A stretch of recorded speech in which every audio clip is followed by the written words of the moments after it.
में आगे बढ़ते हैं और बात करते हैं दांतों की सेहत के हवाले से, क्योंकि ये बहुत ज़रूरी है। बहुत सारे हम में से लोग हैं जो ओरल हाइजीन का ख्याल बिल्कुल भी नहीं रखते हैं। जब हम किसी के पास जाते हैं तो फिर उन्हें समझ आती है जब हमें कोई दूसरा बताता है। तो मुझे लगता है ये बेसिक एटिकेट्स और मैनर्स होते हैं। जब भी आप किसी से मिलने जाएँ, घर से बाहर निकलें, इवन घर में भी मौजूद हो तो दूसरों का भी थोड़ा सा ख्याल किया जाए, दूसरों की खुशबू का, दूसरों की जो भी आपकी हाइजीन है उसका भी ख्याल किया जाए। इस हवाले से जानेंगे कि बच्चों में ये आदत हम कैसे डेवलप कर सकते हैं, कब ब्रश करना है, कब नहीं करना, बेसिकली ओरल हाइजीन क्या होता है, कि उनको इस बात का खुद एहसास मौजूद हो उनमें।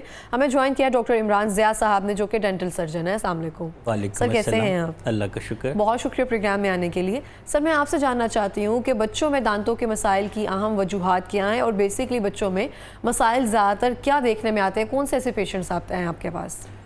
एक्चुअली ये सवाल बहुत पूछा जाता है कि मर्दों के दांत तो बहुत कम ख़राब होते हैं और बच्चों के दांत इतने ज़्यादा ख़राब क्यों होते हैं। इसमें ख़वातीन भी आती हैं, लेकिन बच्चों के दांत इसलिए ज़्यादा ख़राब होते हैं कि उनके जब पैदाइश के 6 माह के बाद दूध के दांत आना शुरू होते हैं।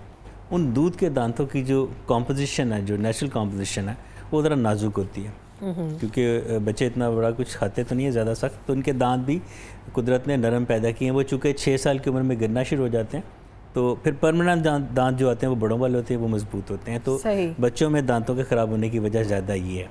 सही हो गया। अच्छा, ज़्यादातर हम देखते हैं बच्चों को, जिसको भी हम देखते थे कीड़ा लगना होता था, तो उसकी वजह क्या बनती है? वो 6 साल से पहले या 6 साल के 7 साल की उम्र में शायद लगना शुरू हो जाता है। कीड़ा जो है ये कोई 4-6 टांगों वाला कीड़ा नहीं होता। ये दांतों के जो गलने का प्रोसेस है उसको हम कीड़ा कहते हैं। ये बिल्कुल वैसे ही है जैसे कि लोहे कैविटी हो जाता है। हाँ, कैविटी लोहे को जंग लगता है या लकड़ी को दीमक लगती है, वैसे दांतों के गलने के अमल को भी कीड़ा लगना कहते हैं। तो ये आमतौर पे होता है ऐसी चीज़ें मीठा खाने से चिपकी रह जाती हैं, लाइक चॉकलेट्स हैं, कैंडीज़ हैं, कैरामल्स हैं, या बहुत ज़्यादा आप राइस बच्चे खाने के आदि और उसका ब्रश नहीं करते।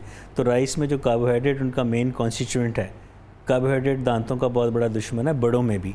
तो चावल, फ्राइज़, पोटैटोज़, कैरामल्स, स्वीट्स, ये खाने के बाद बच्चों को ब्रश करा दें तो कैविटी नहीं लगती। अच्छा, बच्चों तो फ्राइज़ के बहुत ज़्यादा शौकीन होते हैं। इसका मतलब ये भी वन ऑफ द रीज़न बनती है उनके दांत ख़राब होने की। और हमें शायद लगता है कि सिर्फ अगर मीठा खा रहे हैं, टॉफ़ीज़ खा रहे हैं, तो उससे ज़्यादा दांत ख़राब होते हैं। तो बच्चों में हम अपने ओरल हाइजीन की जो आदत है वो कैसे डेवलप कर सकते हैं? एक तो उनके सामने खुद भी ब्रश करें और उनको भी ब्रश करवाएं, ठीक है। लेकिन आप हर वक्त बच्चों पे एक नज़र नहीं रख सकते, तो उनके दांत बड़े ख़राब हो जाते हैं। अच्छा, अब ये मसला है कि बच्चे फिर डेंटिस्ट का सुनते ही वो खौफज़दा हो जाते हैं। बहुत पेनफुल प्रोसीजर होता है ना एक्चुअली। पेनफुल ना भी हो, बच्चों के एक चूँकि मुंह बहुत सेंसिटिव इशू है, एक ऑर्गन है मुंह का। इसमें ज़रा सी भी चीज़ हो, लाइक अगर एक हल्का सा कोई गोश्त का ज़रा फंसा रह जाए तो आप सो नहीं सकते हैं। तो बच्चे इसी लिहाज से खौफज़दा है कि पता नहीं हमारे मुँह में क्या होगा। तो जो पेरेंट्स को सबसे बड़ा मसला ये होता है कि अगर वो उनसे दांतों की केयर नहीं करवाएगी और दांतों में कैविटीज़ बन गई हैं, या दांत टेढ़े हो गए, या दर्द करते हैं, या हिलना शुरू हो गए, तो डेंटिस्ट के पास लेके जाना उनके लिए बहुत बड़ा मसला होता है, टास्क है कि उनके बिल्कुल। अब मैं आपको बताता हूँ कि बच्चों को हम कैसे उनको हम कन्विंस कर सकते हैं कि डेंटिस्ट के पास जाएँ। होता ही है कि बच्चे आपस में बातें करते हैं, इवन बड़े भी बातें कर रहे होते हैं। उनका अगर डेंटिस्ट का एक्सपीरियंस ऐसा हुआ हो कि उनको दांत निकलवाना पड़ा है, तो डॉक्टर का लफ्ज़ आते ही सबसे पहला जो जहन में आती है इंजेक्शन, हाँ। टीका भी डॉक्टर टीका लगा देगा। तो उसका हल ये है कि आप बच्चों को घर पे एक अट्रैक्टिव तरीके से बताएं कि डॉक्टर अंकल जो हैं वो जाते ही आपको इंजेक्शन या टीका नहीं लगाएंगे, वो तब लगाते हैं जब आपका दांत निकालना। और वैसे भी हम आजकल नमिंग जेल्स आ गए हैं, स्प्रेज हैं, वो करके हम सुन कर लेते हैं और उसी में काम हो जाता है। अगर इंजेक्शन लगाना भी पड़े तो उस नमिंग जेल या स्प्रे के बाद बहुत कम दर्द होता है। तो शॉर्टली बच्चों को हम पहले घर पे ब्रीफ करें, उनको अट्रैक्टिव अंदाज में बताएं। उसके अलावा आप नेट की बहुत बड़ी फैसिलिटी, इंटरनेट पे आप देख लें कि कौन से डॉक्टर ऐसे हैं जो कि बच्चों के डेंटिस्ट्री को डील करते हैं। उसको कहते हैं कि पीड डेंटिस्ट, जो पीडोडोंटिक्स करते हैं, बच्चों की डेंटिस्ट्री करते हैं। अगर ऐसा भी आपको पॉसिबल नहीं होता कि आपको नेट से कोई बच्चों के डॉक्टर नहीं मिलते हैं, तो अपने यारों दोस्तों से पूछें, अपनी कंपनी में पूछें, खुद अपना एक्सपीरियंस देखें। ये तो अब आ गया ना, जब हम देखेंगे बच्चों के दांत खराब हो रहे हैं, बच्चों के दांत खराब कैसे हो रहे हैं, उनको हम कैसे मेंटेन कर सकते हैं। हम देखते हैं बच्चों में माउथ वॉश वगैरह इस्तेमाल करवाया जा सकता है। बच्चों के कोई होते हैं ऐसे माउथ वॉश? जरूरत नहीं है माउथ वॉश की। तो उसको सिर्फ सिंपल एक आदत बना ली जाए, नीम गर्म पानी से कुलिया करना, या रात को जो ब्रश है वो नेसेसरी करते हैं। नीम गर्म ये ना करें, आप ताज़ा पानी में थोड़ा सा नमक 1-2 चुटकियाँ मिला दें, और रोज़ करने की जरूरत नहीं, नमकीन पानी से हफ्ते में 2-3 दफ़ा। लेकिन जो ब्रश है वो रोज़ करवा दिया करें, रात को सोने से पहले, सुबह नाश्ते के बाद, और हर ऐसी चीज़ के बाद जो मीठी हो और दांतों पे चिपकी रह जाए। कितने अरसे तक, कितनी उम्र तक हमें बच्चों की दांतों की सेहत का ख्याल रखना बहुत ज़रूरी होता है, और उसके बाद ये ग्रोथ के मरहले से गुजर रहे होते हैं? अक्सर मैं देखती हूँ बच्चों के दांत टेढ़े आ रहे होते हैं, उसका कोई वो नहीं हो रहा होता, देर से आ रहे होते हैं, जब दांत गिर जाते हैं दूध के वो देर से आ रहे होते हैं। इनकी क्या वजूहात होती हैं? सबसे पहली बात यह है कि दांतों में कीड़ा लगता तब है जब बच्चा दांत उसके उगना शुरू हो जाए 6 माह की उम्र से, और माएँ उनको फीडर में दूध दे के रात को खुद भी सो जाएं, बच्चे भी सो जाएं, वो दूध इकट्ठा होता है, वो दांतों में कीड़ा लगने का बायस है।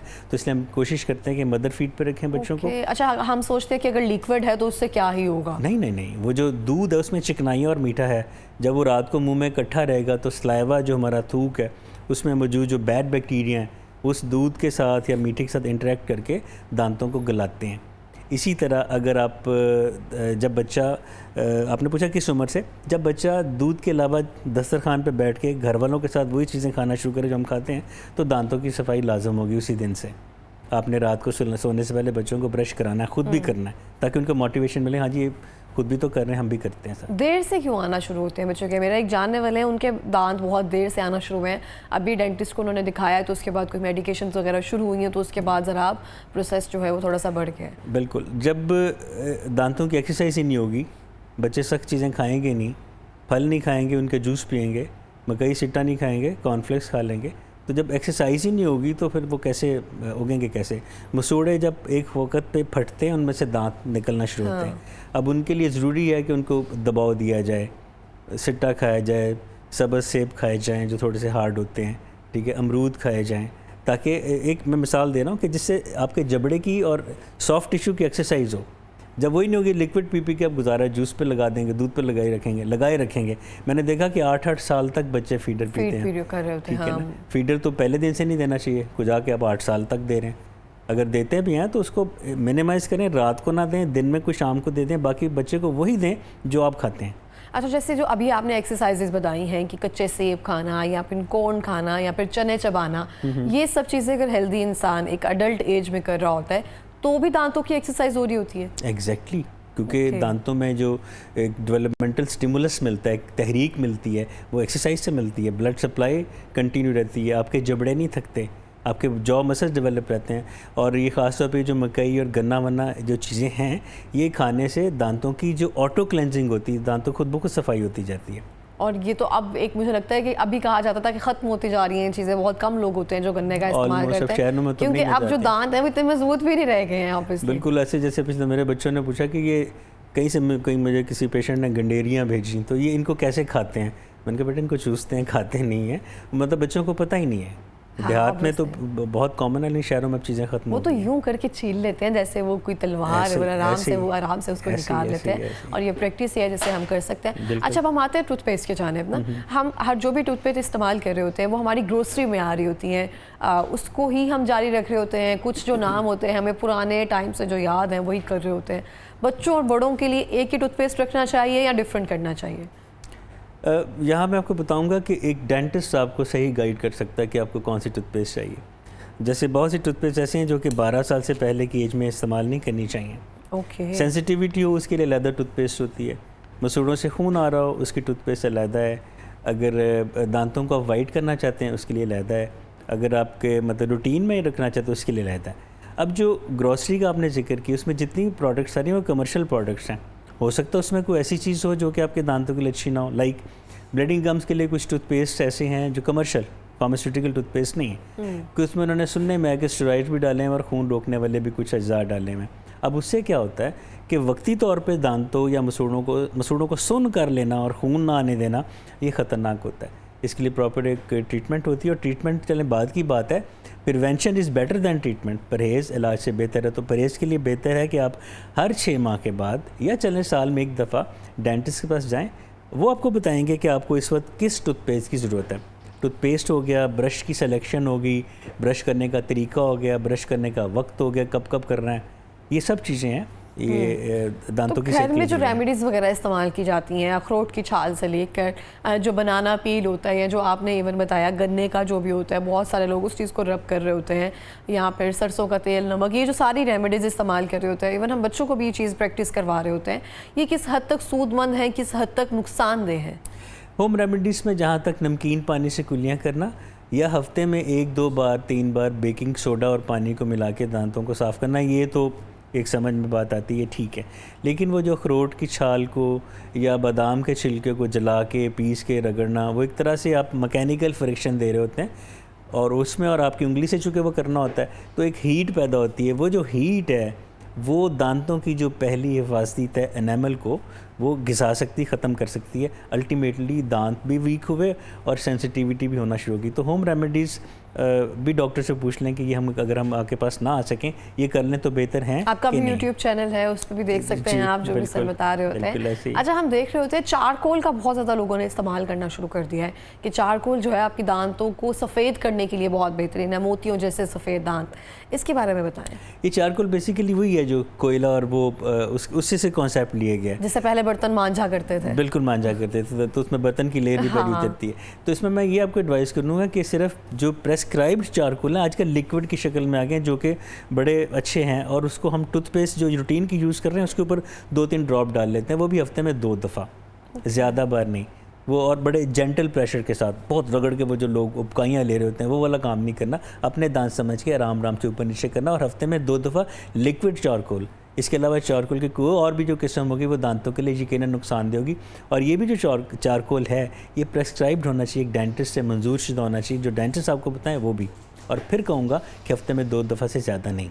सही हो गया। लास्ट में हम बात करते हैं सप्लीमेंट के हवाले से। कौन सा सप्लीमेंट है जो हमें दांतों की सेहत के लिए लाजमी इस्तेमाल करना चाहिए? दांतों की जो सप्लीमेंट्स हैं वो हमारी खुराक है।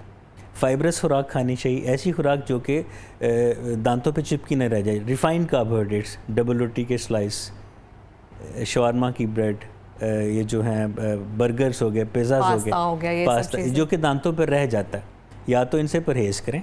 और चने हो गए, फुल ग्रेन की चक्की का आटा हो गया, गोश्त हो गए, सब्जियां हो गई, फाइब्रस सब्जियां होगी, ये खाएं। लेकिन अगर आपका जंक का बहुत दिल चाह रहा है, एक तो उसकी जो फ्रीक्वेंसी कम करें, वीकेंड्स पे रखें, और दूसरा ये कि फ़ौरन उसके बाद ब्रश कर लें। तो ज़रा एक जब चीज़ जो चिपकने वाली है चिपकी नहीं रहेगी, मुंह से साफ़ हो जाएगी, तो आपके दांत नुकसान भी कम होगा और आपके दांत सेहतमंद रहेंगे। सही हो गया। लास्ट में कोई पैगाम देना चाहेंगे? वही जो भी आपने प्रोग्राम के शुरू में कहा कि ज़िंदगी बहुत खूबसूरत है, इस हमारे बच्चे भी बहुत खूबसूरत हैं। अपनी ज़िंदगी, अपने बच्चों का ख्याल रखें ताकि हम अल्लाह ताला की दी हुई इन नेमतों को सही तरीके से अदा कर सकें, उनका हक। बिल्कुल इस तरह से। बहुत बहुत शुक्रिया प्रोग्राम में आने के लिए।